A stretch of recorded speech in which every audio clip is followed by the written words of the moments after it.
3D'nin yeni dersinde herkes hoş gördük. Əvvəlcə bu dərsdə nələr öyrənəcəksiniz onlar haqqında qısa bir məlumat verəcəm. Daha sonra isə kompleks modellərin çəkimlərinə davam edəcəm. Biraz daha kompleks deyək, belə başlanğıc səviyyəsinə görə. Və real proyektlərdən bəzi çəkimlər göstərəcəm sizə. Necə etmək lazımdır, düzgün metodikası necə olur o modellərin çəkimlərində. O zaman başlayaq. 2D'də sizə mirror etməyi öyrətmişdim, yəni aynalama.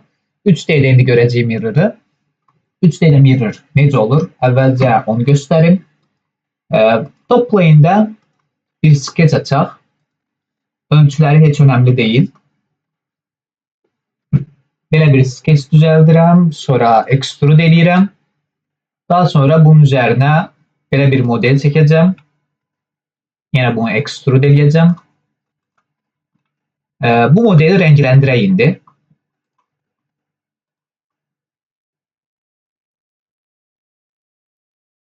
Məsələn, sarı rəng eləyək. Okay.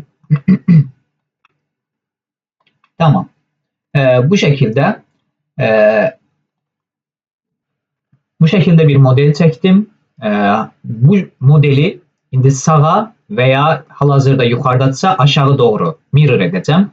2D ilə eyni məntiqdir, heç bir fərqi yoxdur. 2D'də çəkdiyimiz hər hansısa bir 2D shape'i burada da 3D shape'i olaraq qarşımıza çıxır, belə deyək.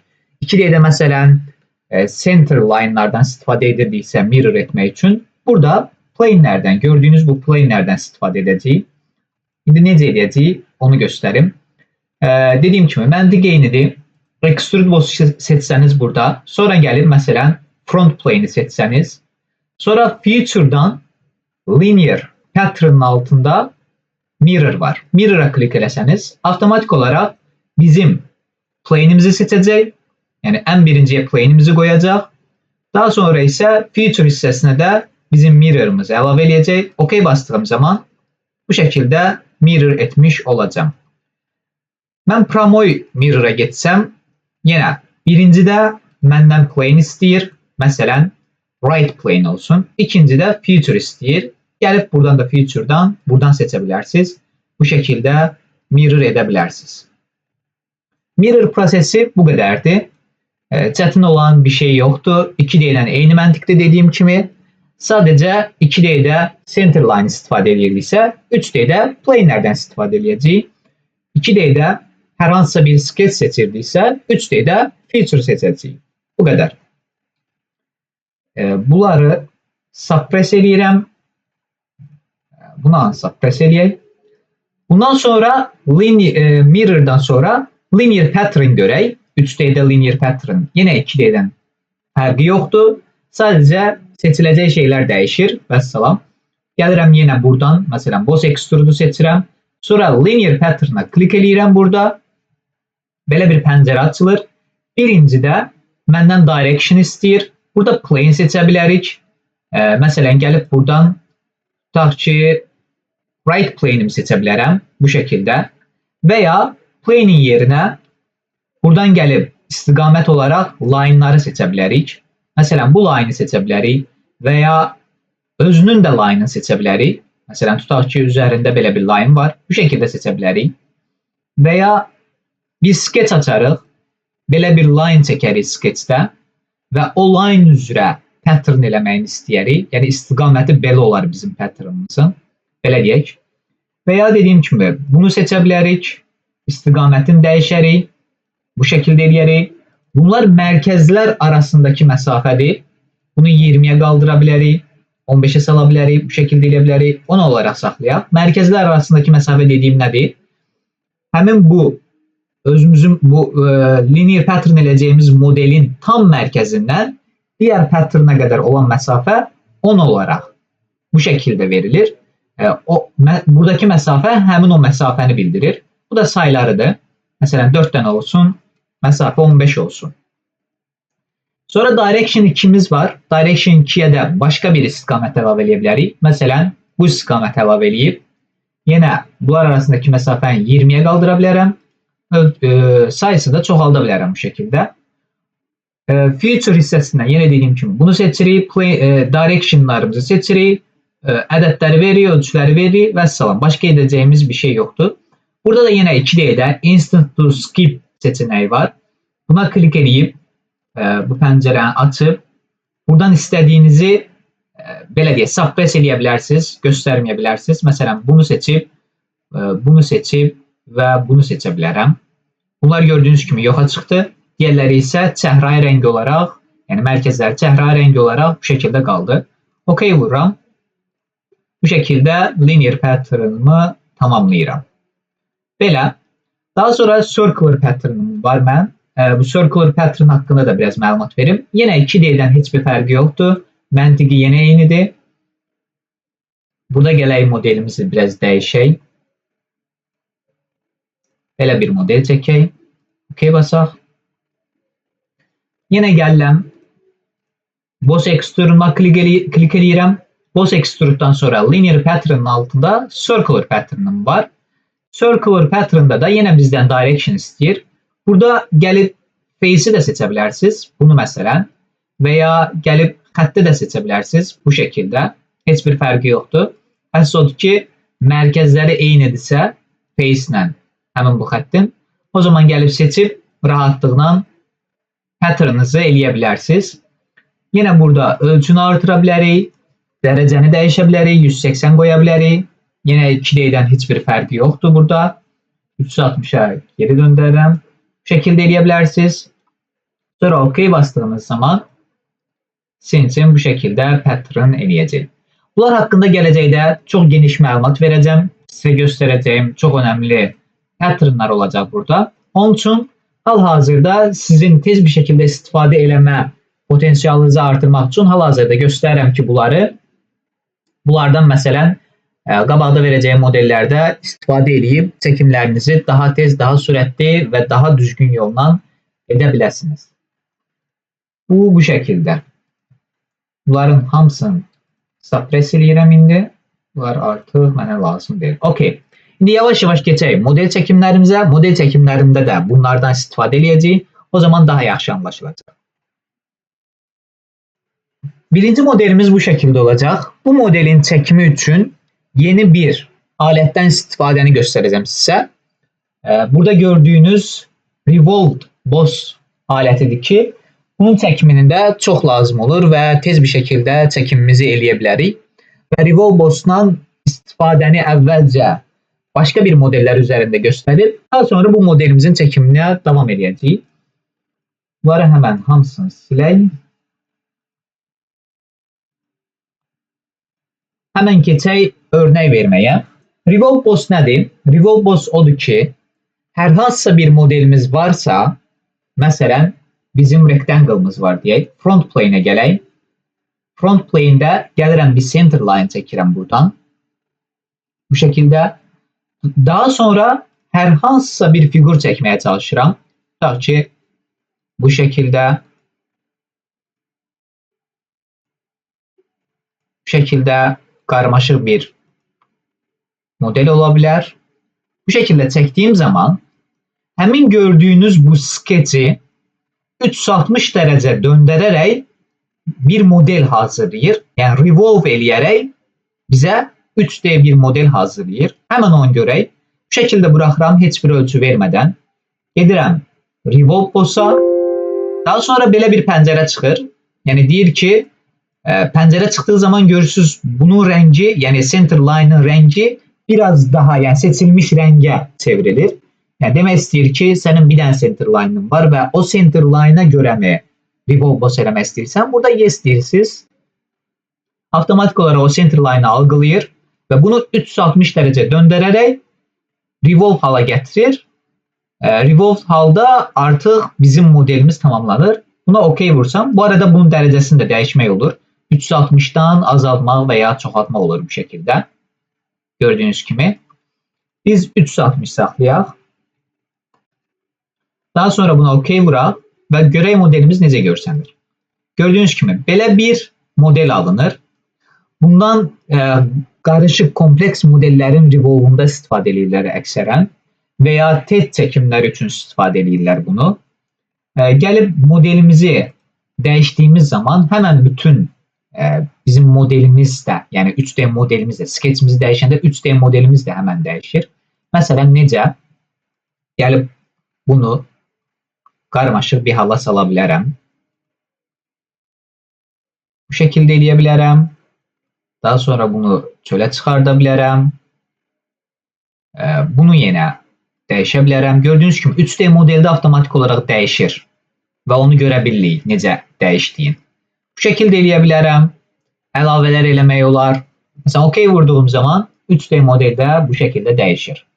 Dediyim kimi, bunlar haqqında çox geniş məlumatlar görəcəksiniz. Hansı çəkimlərdə istifadə olunur? Mən sizə alətləri izah eləyib, keçib və heç bir model üzərində göstərməyəndə artıq onu sənayedə hansı tip modelləri düzəltmək üçün istifadə olunduğunu bilməyəcəyiniz üçün demək olar bundan istifadə eləməyəcəksiniz, yadınızdan çıxacaq. Onun üçün ən yaxşısı hal-hazırda sizə bu şəkildə məlumat verib, işləmə prinsipini öyrədib, daha sonra isə modellər üzərində bir-bir göstərəcəm. Əvvəlcə ilk modelimizə başlayaq. İlk modelimizdə gördüyüm kimi burada Revolve Boss'dan istifadə edərək mən bu en kəsiyin çəksəm, burada gördüyünüz en kəsiyin çəksəm, bu şəkildə artıq Revolve Boss'umuz tamamlanıb və bunun ölçülərini verərək sketch'in, yəni ölçülərini verərək revolve edəcəyik. İndi həmən görək o ölçüləndirməni. Gələk front plane'ə əvvəlcə. İlk öncə etməniz gerəkən şey nədir?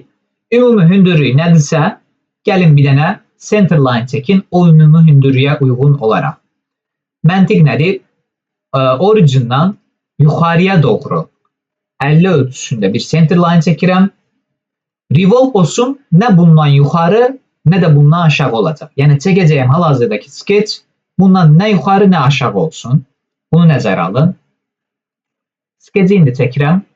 Gəlirəm, bunları yavaş-yavaş çəkməyə başlayıram. Məsələn, əvvəlcə shape'i uyğunlaşdıraq. Bu şəkildə en kəsiyin görürsünüzsə onu çəkirəm hal-hazırda. Burayla düz gedirəm. Aşağıya doğru gedirəm. Daha sonra bu şəkildə belə buradakı chamfer'ı görməzdən gəlirəm. Dediyim kimi fillet və chamfer'ları 3D modelləmədə edəcəyik. Sketch'də çəkməyin. Chamfer'ı görməzdən gəlib bu şəkildə yuxarıya doğru gedib buradan bu şəkildə gəlib və belə bir şey eləyirəm. Bunu bura tamamlayaq. OK. Yavaş-yavaş ölçüləndirməmizi eləyək. Shape yavaş-yavaş həm uyğunlaşacaq, həm də ölçüləndirməyə uyğun olaraq bizim modelimizin nisbətləri düzgün görsənəcək. Smart Dimension'a keçid edirəm. Bu xəttə klik edirəm. Daha sonra bu xəttə klik edirəm. Bu tərəfə keçirdib 10 yazıram bura. Daha sonra 20 var. 20'ni girirəm. Bu xəttə klik edirəm. Daha sonra 20 yazıram bura. Artıq avtomatik olaraq algılayır center line'ımızı. Bura klik eləsəm, gördüyünüz kimi avtomatik olaraq algılayır. Bu şəkildə 30 verirəm. Belə shape'iniz pozula bilər, problem deyil. Gəlin həmən shape'i düzəldin. Smart Dimension'dan çıxın. Shape'i gəlin düzəldin. Bu şəkildə qoyun. Yenə davam edin. Burada 100 göstərib, amma səhv göstərib. O 60 olmalıdır. Onu 60 olaraq girirəm buradan. OK, bu şəkildə verilir. Əvvəlcə dediyim kimi hissələrə bölün. Məsələn, bu istiqamətdə olan xəttlərin, yəni horizontal olan xəttlərin, yəni positionların veririk. Yəni bir növ vertikalların buradan olan ölçülərin veririk. Daha sonra horizontallara keçib horizontalları verəcəyik. İndi hal-hazırda vertikaldayıq. Hansılar qaldı? Bura qaldı məsələn. Buranın ölçüsünü verək. Burada 18 olduğunu görürəm oradan. Dediyim kimi bu ölçüləndirmənin çox önəmi yoxdur. Sadəcə hal-hazırda bizə önəmli olan bu Revolve Boss'un işləmə prinsipi necədir ki, onları başa düşək. Daha sonra buradan çıxıram. Ümid edirəm ki, heç bir ölçüləndirmə qalmadı, çünki xəttlərim bitib. Sonra keçirəm horizontalda olan xəttlərin ölçüləndirməsinə. Buradan yenə eyni məntiq. Buradan gəlib bunun ölçüsünü birinci verək. Bunun ölçüsünün 10 olduğunu görürəm orada. Biz 1 girdik səhvliklə 10 girirəm. Daha sonra bunun ölçüsünü girirəm. Bunun da 20 olduğunu görürəm. Daha sonra yukarıya doğru 15 ölçüsü var burada. Bu 15 ölçüsünü girək. Ve bütün ölçülerim tamamlanmış oldu. Bu ölçünün girmeye ihtiyacı yoktu. Zaten 50'den çıktığımız zaman avtomatik olarak gelecek. Modelimiz bu şekil aldı. Daha sonra ne edirəm? Rama gedirəm Revolve Boss'a. Revolve Boss'da avtomatik olarak algılayır bunu. OK basıram. Ve modelimi bu şekilde tamamlayıram. Gelip en kesiyi alsam, en kesiden de modelim bu şekilde görsənir. OK bastığım zaman eyni bu şekilde olur. Sonra gelip buradan mesela chamfer əlavə eləyə bilərsiniz. Buradan chamfer edip chamfer'ın 3 olduğunu görürəm. Burada gösterilip. OK basıram. Bu şekilde chamfer'ı da əlavə eləyə bilərsiniz. Dediyim kimi fillet chamfer'ları en sonda əlavə eləmək daha düzgün, daha məsləhətlidir. Daha sonra buradan yine gelip sketch aça bilərik. Daha sonra çevrelerimizi bu şekilde koyarıq. Center line'dan yardım alarak bu şekilde koyabiliriz. Daha sonra ölçüsüne baxaq. Görək mərkəzdən nə qədər məsələ. Burada 80 verib. Təbii ki 80 değil. Səhvlik olub böyük ihtimal orada. Bu ölçünü biz 20 verək. Veya 25 verək. Daha uygun görsənsin. Okey. Bunun özünün ölçüsü de 10 olacaq. Buradan gördüğüm qədərilə. O zaman ölçümüzü biraz daha kiçiltmək lazımdır. 20'ye getirək. Okey. Bunun ölçüsü 10 olmayabilir. Biraz daha kiçik olabilir. Biz 5'e değişelim o zaman. Okey. Bu şekilde olacak. Daha sonra ne edeceğiz? Bunu gelin extrude cut eləyin. Up to next. Okey basın. Vesselam. Bu şekilde. Daha sonra gelin bunu seçin. Yani extrude cut'ta buradan seçebilirsiniz. Sonra gidin circular pattern'a. İstiqamət yine fərqi yoxdur. Direction'da bunu da seçebilirsiniz. Bunu birinci 4'e değişək. Bunu da seçebilirsiniz veya bunu da seçebilirsiniz veya bunu da seçebilirsiniz. İçerisinde seçebilirsiniz. Xəttlərin istediğinizi seçebilirsiniz. Hamısının mərkəzi eyni olduğu için eyni nəticələri verir bizdə. Gələk bunu seçək. Heç bir fərqi yoxdur. Ama dediğim kimi məsləhətçisi nə ola bilər? Bir face'i seçsəniz daha yaxşı ola bilər. Çünki buradan məsələn chamfer versəniz artıq bu xətt gedəcək. Onun üçün face'i seçməniz daha yaxşı olar burada. OK basıram. Bunu da bu şekilde tamamlamış olalım. Bu da bu şekilde olur. Ümid edirəm bundan sualınız yoktur. Her şey aydındır. Sualınız varsa hemen cevaplandırmaya hazıram. Okey, o zaman keçək yavaş yavaş bir sonraki modelimize ve oradan yavaş yavaş göstereyim. Bunların işleme prinsipleri ve real hayatta nelerde istifadə olunur. Real hayatta Revolve Boss'u harda istifadə edirlər? Yəni modelləmədə hansı real proyektlərdə istifadə edirlər? Bunları sizə kiçik bir məlumat verim ki, məsələn bunlar şəflərdir, minlər. Şəflərin çəkimlərində Revolve Boss'dan çox istifadə edirlər. Təbii ki bu daha sadə şəflər kimi görsənə bilər, amma çox daha kompleks şəflər olur. Kompleks dediyim nədir? Yəni fərqli diametrləri olan şəflər olur ki, bunların çəkimlərində Revolve Boss'dan istifadə etmək daha yaxşıdır ki, çünki ola bilir ki 10-20 fərqli şəflərin emalata veriləcək, istehsal olunacaq bunlar və tez-tez ölçüləri dəyişə bilir və ya hər dəfə başqa bir məsələn revision gəlir, başqa bir ölçü istəyirlər, onların chamferları dəyişir, filletləri dəyişir. Bu şəkildə fərqli modifaylar olur üzərində. Onun üçün Revolve Boss'dan istifadə etmək daha sadə və daha rahat olur. Mil çəkimlərini görək həmən. Məsələn, mil çəkimləri necə ola bilər? Buradan böyüdək. Gələk məsələn front plane'imizə. Buradan gələk midline'ı seçək. Bu şəkildə bir line çəkək. Ölçüsü olsun 150.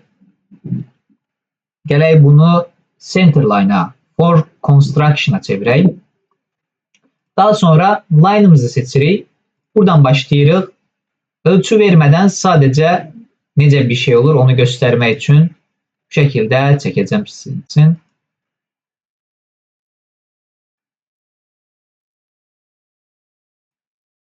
Məsələn, belə bir çəkim eləyək.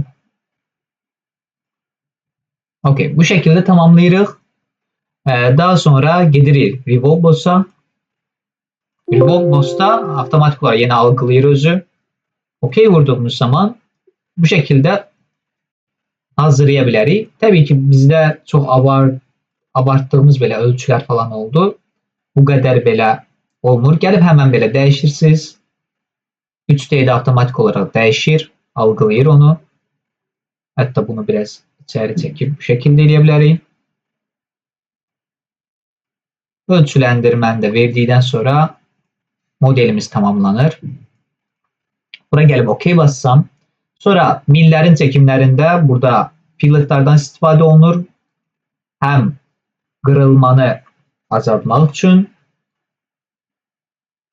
bir nöqtədən qırılmasın deyə. Stresi azaltmaq üçün orada. Stres dərslərimizdə bununla əlaqəli geniş məlumatlar veriləcək. Bu arada fillet'a burada klik eləsəniz belə bir sizdə ikon çıxacaq. Bu ikon nədir? Həmən bir uzaqlaşdıraq, başqa bir fillet'a klik eləyək, bir də çıxsın. Bura klik eləyirəm, bu ikona gəldiyim zaman avtomatik olaraq bütün hamısını fillet eləyə bilir. Buna bastığım zaman bir də hamısını seçməyə ehtiyac olmur. Bu şəkildə fillet eləyir, OK basırıq və modelimiz bu şəkildə tamamlanır. Fillet bu şəkildə olacaq və mil çəkimləri də Revolve Boss'tan istifadə eləyərək bu şəkildə çəkimlər olur. Yenə emalatda bunlar haqqında geniş məlumat verəcəm. İlkin girişlərdir bu, ilkin məlumatlardır. Qabaqda bunlar haqqında geniş məlumatlar əldə eləyəcəksiniz. İndi keçək bir sonraki alətimizin istifadə qaydasına. Bir sonraki alət burada gördüyünüz Sweep Boss olacaq. Hal-hazırda aktif deyil. Səbəbi də odur ki, hər hansısa bir sketchimiz yoxdur Sweep eləmək üçün. Gedirik Front Plane'də. Burada Spline'ımız var. Spline əyri xəttlər çəkmək üçündür. Yəni free olaraq istiqamətini dəyişə bilirsiniz, belə deyək. Belə bir şey çəksəniz. Heç bir ölçü vermədən. Daha çox Sweep'lər cable'larda istifadə olunur və ya fərqli növ turbaların hazırlamasında falan istifadə olunur. Təbii ki, weldment deyilsə. Bu şəkildə qoyuram. Daha sonra gedirəm Sweep Boss'a. Sweep Boss'da burada Sketch profil var. Bir də Circular profil var. Sketchimizi avtomatik olaraq algılayıb, sketchin içərisində girdiyim üçün sketchimizi algılayır. Buradan Circular'a geçsəm, bu şəkildə bunun Circle profil olaraq Swept eləyir. Ölçüsünü buradan dəyişə bilərsiniz Circle'un. Məsələn, tutaraq ki, bunu 5'e çəksəniz, avtomatik olaraq buradan da dəyişəcək. Bu şəkildə olacaq. Bunu OK vura bilərsiniz. Bu şəkildə bir model əldə eləyərsiniz. Dediyim kimi, cable'larda falan da istifadə olunur bunlar. Gələk buradan dəyişdiyimiz zaman modeli, bu şəkildə gətirdiyimiz zaman məsələn, OK vurduğumuz zaman avtomatik olaraq Sweep'imiz də dəyişir. Bu şəkildə olur. İndi bunun çəkimini görək bir model üzərində həmən. Məsələn, belə bir modelimiz var. Bu modeldə Sweep Boss'tan istifadə edərək çox rahatlıqla çəkimimizi eləyə bilərik. Məsələn, gələm burada Front Plane'i açıram. Daha sonra əyri xəttlərdən istifadə edərək çəkimlərimi eləyəcəm. Buradan başlayıram. Belə bir xətt çəkirəm. Daha sonra xəttdən ayrılıram. Nöqtəyə yenidən gəldiyim zaman bu şəkildə arc mənim üçün create edir özü. Sonra bu şəkildə davam eləyib. Gələk bura. Buradan yenə bir arc çıxardaq. Bu şəkildə.